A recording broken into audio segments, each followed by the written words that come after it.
જ્યારે સમય યોગ્ય ન હોય ત્યારે શાંત રહેવું વધુ સારું છે. ભૂતકાળને પણ સંભાળીને રાખજો. સમય આવે ત્યારે જૂના સિક્કા પણ અમૂલ્ય બની જતા હોય છે. ક્યારેય ન ઈચ્છવા છતાં પણ સામો જવાબ આપવો પડે છે. સામી વ્યક્તિનો અહેમ તોડવો પડે છે. એને કેવું લાગશે એની ચિંતા છોડવી પડે છે. હા, એક હદ પછી કડવા સવાલનો કડવો જવાબ આપવો પડે છે.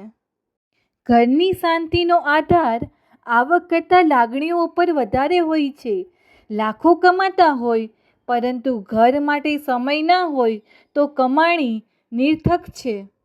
સાચો સંબંધ એ છે જેની સાથે આપણે જેવા હોઈએ એવા જ વ્યક્ત થઈ શકીએ.